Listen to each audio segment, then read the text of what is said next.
Hello, everyone, and welcome back to the Showing Up to Your Life podcast and YouTube channel.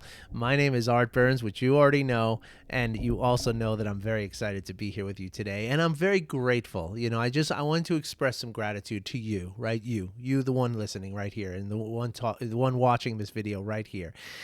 It's because of you that this works, right? This is not just me doing this. This is you and me doing this podcast and video channel together, right? Because without you listening, it's just me talking into a vacuum, right? And there's only so long that I'd be able to do that, right, before moving on. And there was a time, believe me, I just got off a call with somebody who I was talking about the really old days of my work on this podcast and YouTube channel, and there were times where I literally had nobody listening, and it was worth to keep doing it because now I have people listening, but I don't know how long I would have been able to continue to just talk into a vacuum.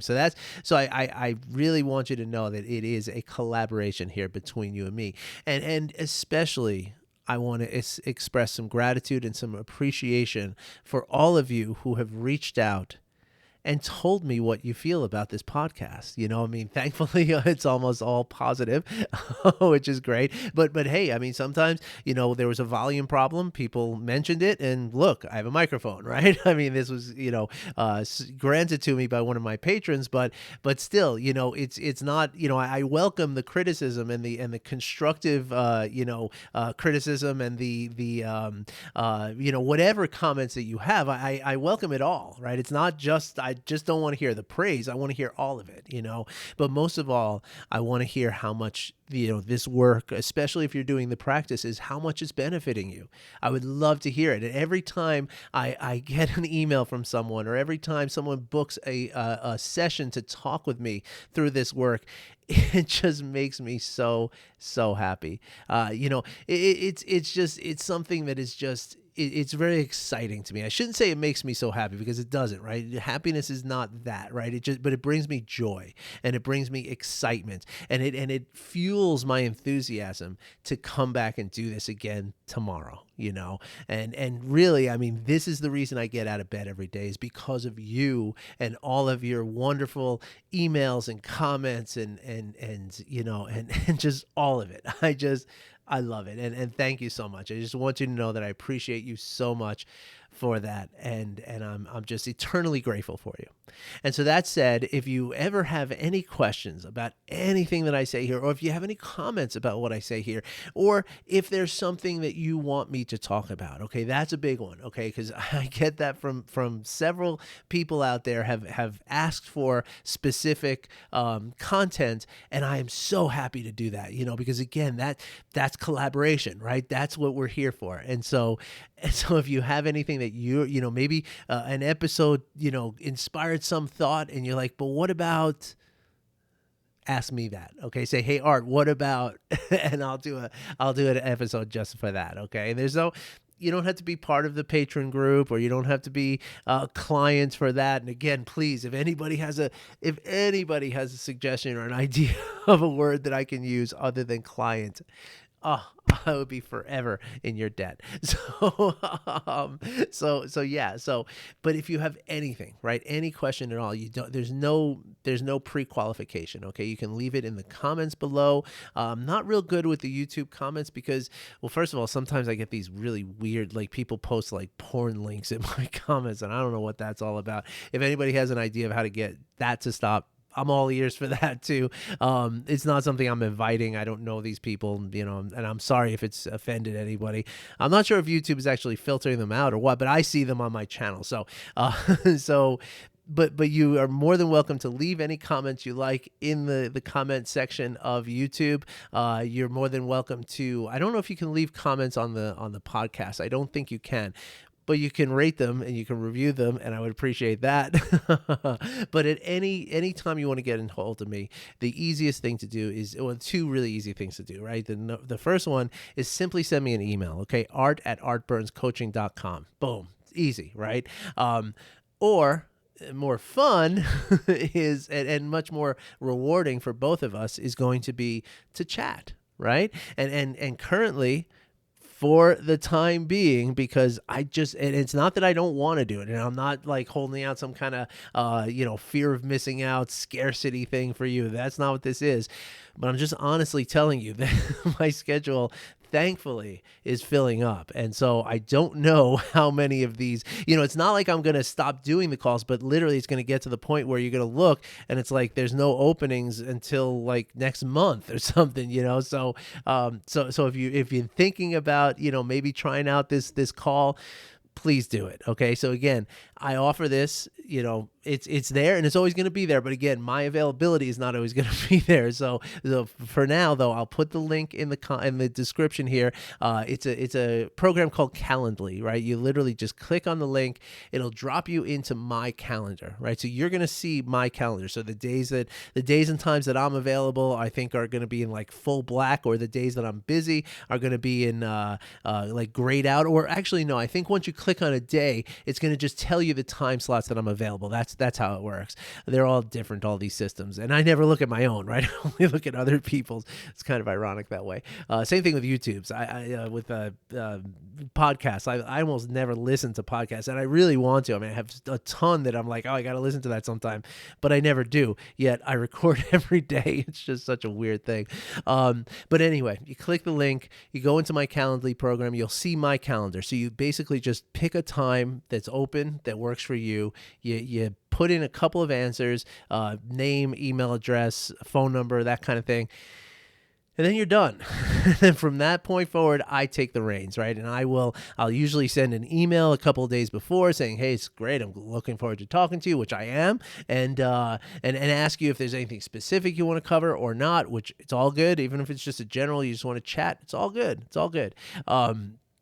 But anyway, at that point, all you have to do is answer your phone when I call. Like literally, that's as easy as it gets. And this is something that can really, really become a dynamic conversation, right? Because you never know where it's going to go, right? And so it's really kind of beautiful. So I encourage you to do it. If it's something you've been thinking about doing, or it feels like something you'd want to do now, go ahead and book it. It costs nothing, and it's like I said, sometimes just this call is enough to change things for people. And so I would love for that to be the case with you. And then of course, at that point, if you would like to talk about, extended coaching, well, that's the time that we can do that too. Okay. So, I've opened up weekend hours, at this point. I'm taking, at this point, Tuesdays are my day off. Right. And so every day except for Tuesday, I'm open for appointments. So we can work it out, okay? I've got a couple of group things going on that are about to launch, and this is going to happen very soon. So if you're interested in getting into that, we can talk about that. I'm just so excited. Got so much going on. So anyway, thank you for all that. That's all the housekeeping for today. Just just wanted to express that gratitude, and I wanted to just wanted to kind of let you all know about a couple of things that are going on. So thank you for listening. And so today, let's get into what we want to talk about. So this week, right, we talked about compassion in the early part of the week, right? I talked about that horrendous day last Friday that I had where, from not sleeping very much to breaking my favorite tea mug to making a mess in my office under my desk to, this horrific experience with TurboTax and, customer service and automated phone lines. And I showed you how it was compassion that allowed me to get out of that. Right. It was compassion that allowed me to break free from my own internal, anger about what was happening. Right. It was compassion that did that. Right. And then later in the week, we talked about intention and how important intention is. Right. Intention is, intention is, having a purpose for what you're doing. Right. Or not having a purpose, because that's sort of a life thing, and that's a very important thing as well. But intention is more, purposefully doing things, right? And we can only purposefully do things, and we can only do things with intention when we have a conscious, non-judging awareness about what's going on, right? And so that's where it really is deeply rooted in all of this work that I talk about here every day, right? Of heartfulness and mindfulness. So today, I thought it would be fun to talk about how these two things meet each other, right? Or what happens when these two things come together, right? When you have compassion and intention. and you combine these two things in your daily life, what magic can come from that. All right. And I'm going to tell you a story. Okay. And this story comes just like yesterday's story. This story comes from another one of my clients. And this is something that, and again, if you have another word for that, I would love it. It feels so wrong to call people clients. I don't know why, but this story is again, just another, example of, what happens when we grow into this, this ability to be compassionate and to be mindful, right? As we practice these things, as we develop the skill of these things, how it shows up in our daily life. And it's a really cool story. So I'm excited to share it with you. So this particular person, let's call him JC. Okay. I don't want to, put him out there on this podcast. I don't know if he wants that or not. So we'll call him JC. And JC happens to be someone who loves comic books, and that's great. I love comic books too. I mean, I'm not a real big fan of them, but I get it. And I think people who are into them are really into them, and I applaud that. I think it's really great when people are into comic books. My son is kind of into comic books, and I support that. And so my friend and client, right? He goes to this comic store to buy his new comics, right? And there's this certain store that he goes to, and I don't know if you remember this, but he actually told me this story, or reflected this story back to me. But I don't know if you remember, some time ago, I shared a story about a bike mechanic here in Denver, right? This particular store, right? Like it was, you would go there, and if mechanic A was on duty, it was like the best experience you could ever ask for, right? It was just, you always got more than you thought you were coming in for, right? It was just, just real, you left feeling just really fulfilled, right? But if you happened to go when mechanic B was on duty, well, it was quite the opposite, right? The mechanic A was just, an open fountain of information, and wanted to just, get to the bottom of things, and wanted to, he like really had a passion for what he was doing, and that passion showed, but mechanic B, you got the sense that it was just a job, and he wasn't doing anything that wasn't required of him, Now there's nothing wrong with that, right? Like mechanic B was just doing his thing, and it's not like he was, nasty or angry or anything like that, but it just wasn't the same, right? It just didn't feel like, like when you left, you just felt like, that was okay.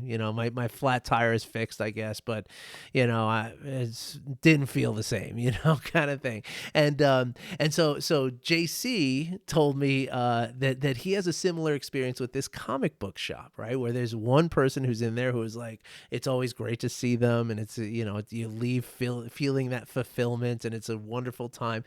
And then there's another person who works there who, again, you get this sense like, am I bothering you? like, would you rather I come back later or something? It seems like it's not a good time for you, you know what I mean? Like when somebody in customer service, he gives you that feeling like, it's just like, I feel like I'm bothering you. That's not a good feeling as a customer, right? And so a lot of times, what would happen was JC would come into the comic book shop, see this woman who's comic book person B, right, who's the less friendly, less, vibey kind of person, right?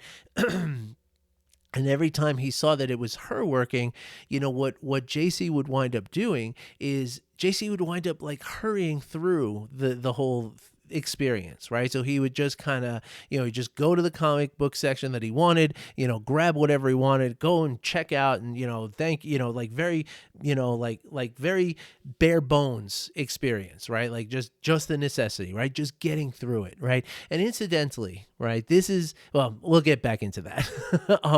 I don't want to digress because it's kind of a really beautiful story. So about a couple of weeks ago, when JC told me the story, like the other day, he was driving to this comic book shop, right? Because he needed a new stash of comics. I guess he was done with what he was reading and stuff. So he's going to buy some new comics. And that's, I get that, right? Like when I go to the bookstore, right, I'm excited to go to the bookstore. Like I make it like a thing, right? Like I want to take like an hour so I can browse, I can, smell the books. And that's me. I'm a book guy, as you can see, right? but that's, I think, the same, and that could be for music, right? Like when record stores were a thing, like Tower Records.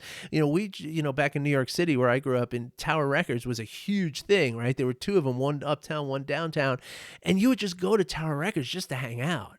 Like, even if you weren't buying anything, you just go there, listen to music, look through albums. Of course you'd wind up buying something, but it was the experience that was so happy about it, right? And so my friend JC was depriving himself of this happiness, right? Because of this person who was, just had a negative vibe to him, right? Now, here's where it gets really beautiful, okay? Because a lot of times you might think, well, it's not JC's fault, it's that woman's fault. She should be better, right?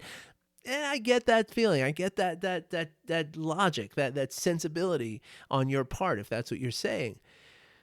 However, I don't know that that's properly placed, and I'm going to tell you why. Okay, that's going to be revealed in this next part of the story. Okay, when JC was driving to the comic store, and I'm so proud of you, JC. I'm really so proud of you still about this. This is like, you use this in the most perfect, beautiful way that anybody has ever used it, right?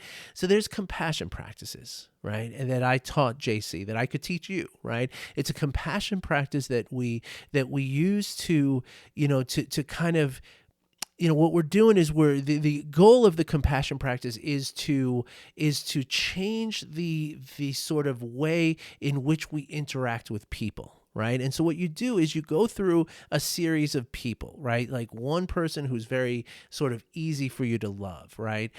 Easy for you to express compassion towards, right? A close friend, a loved one, a family member, right?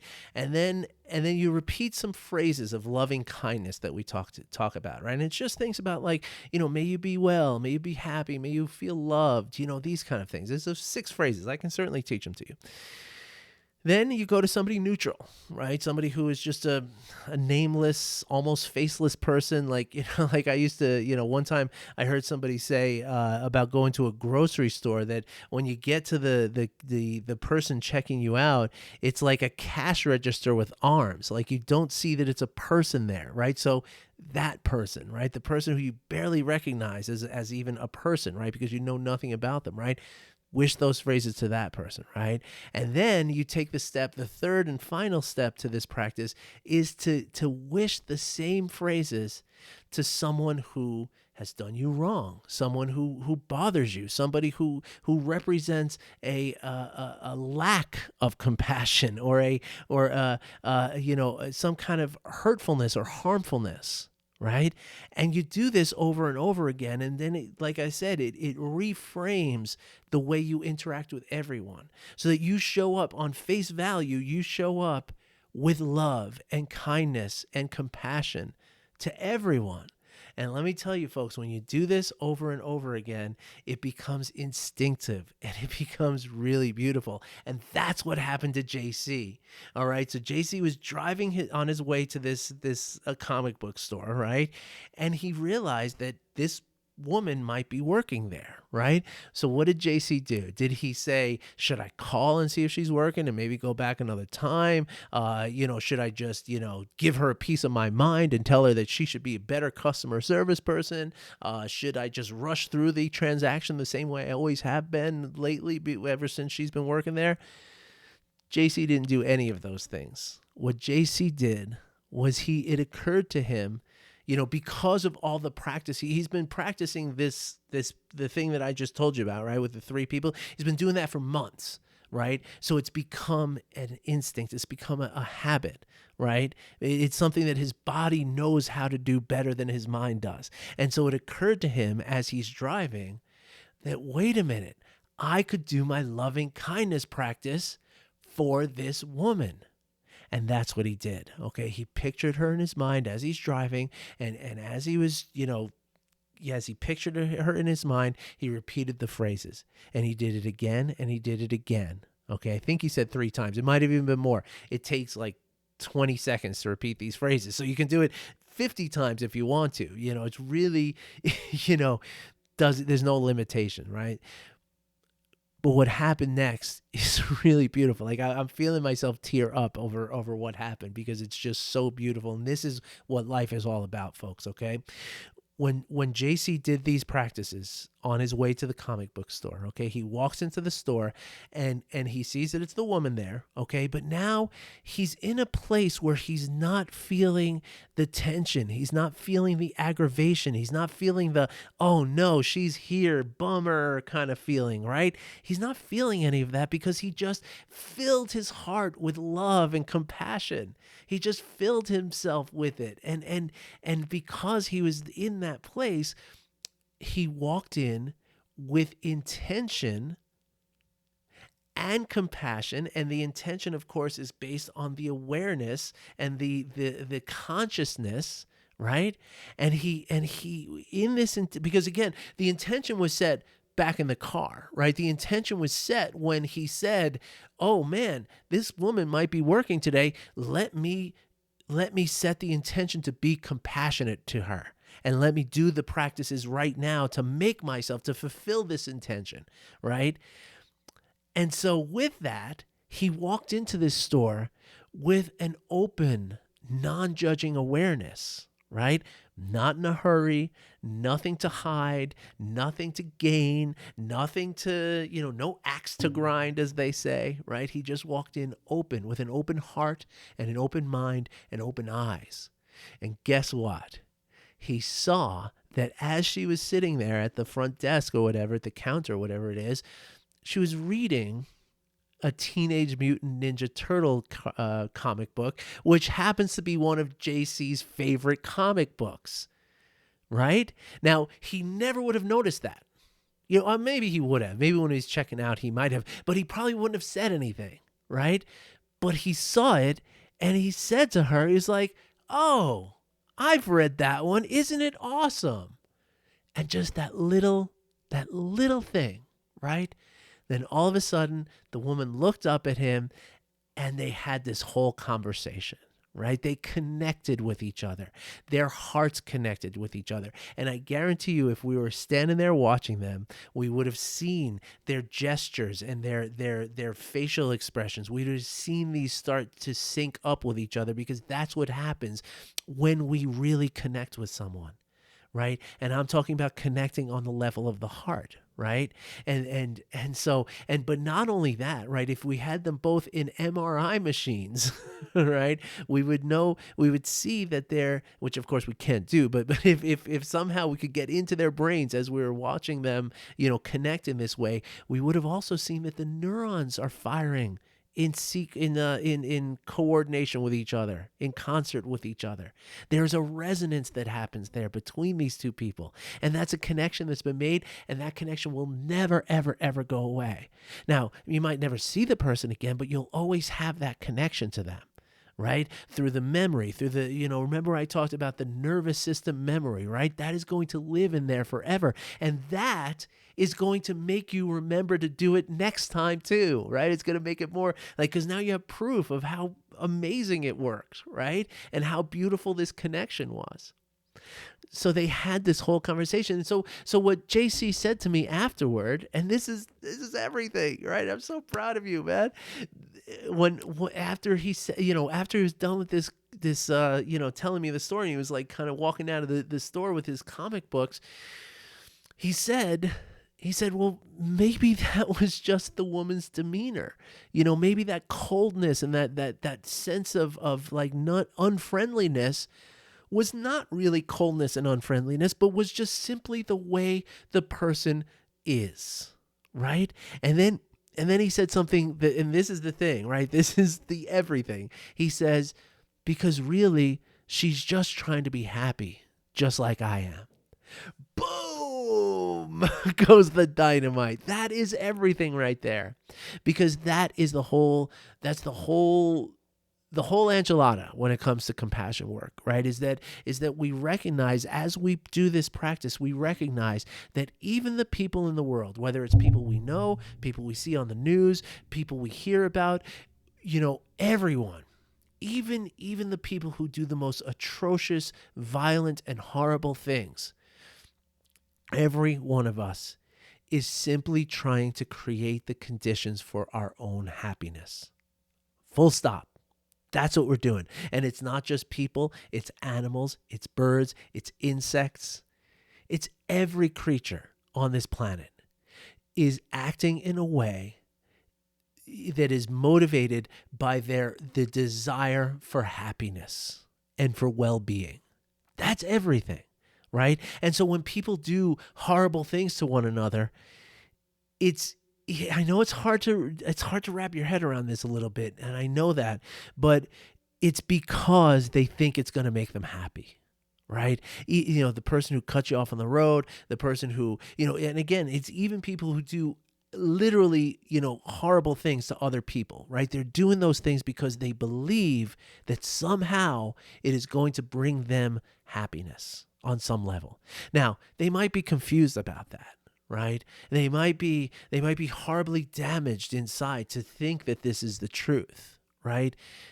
But that is the motivation. And when we can realize that, then the person who cuts us off on the road, or the person who speaks in a nasty tone to us, or the person who, hangs up the phone on us, or the person who, whatever it is, right? All those things that happen to us in our lives that hurt, that cause, that are insulting to us on some level, right?